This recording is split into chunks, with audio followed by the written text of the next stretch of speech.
Inamin ng prosecution witness na si dating COA Auditor Roderick Wamil na walang paglabag na nakita ang Commission on Audit sa 11 araw na paggastos ng 125 million pesos na confidential funds ng Office of the Vice President noong 2022 at isa lamang itong statement of fact.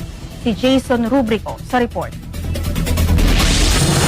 Matinding pagtatanong mula sa depensa ang hinarap ng prosecution witness ng dating COA ICFAO auditor na si Roderick Wamil kaugnay ng audit observations sa confidential funds ng Office of the Vice President. Isa nga sa mga tinalakay sa pagdinig ay kung meron nga bang patakarang nilabag ang OVP sa 11 araw na paggastos nito sa confidential funds. Sa cross-examination, ipinakita ni Defense Spokesperson Attorney Michael Poa ang bahagi ng Joint Circular No. 2015-01 na nagsasabing ang cash advance para sa confidential funds ay dapat nakabatay lamang sa pangangailangan sa loob ng 3 buwan.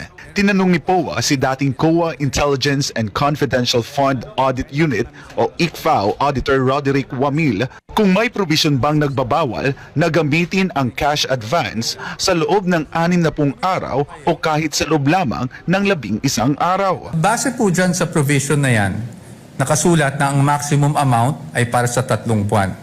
Pero meron po bang provision dyan na nagbabawal na gamitin ito in perhaps 60 days? Wala po. Meron po bang nagbabawal na gamitin ito in 11 days?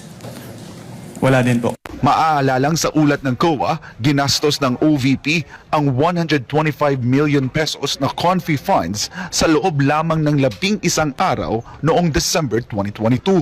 Pero biglang nilinaw ni Wamil na ang pagbanggit sa 11 araw na disbursement sa Audit Observation Memorandum ay hindi bahagit ng audit findings ng COA. Kaya hindi po namin sinama sa findings namin yung 11 days na disbursement. It's just a statement of fact po on the AOM. Ipinakita rin ng depensa ang mga dokumentong nagpapakitang meron ding confidential funds ang Office of the Vice President noong 2014.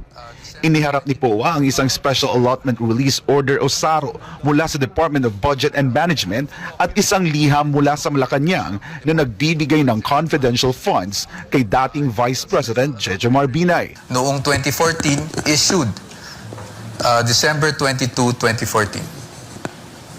Based on that document po, Meron. Meron. You confirm. I just wanted to put that on record because marami na rin pong lumalabas sa social media na si Vice President Sara Duterte lang ang Vice President na nagkaroon ng confidential funds. But you confirm that, sir? Samantala, kinumpirma rin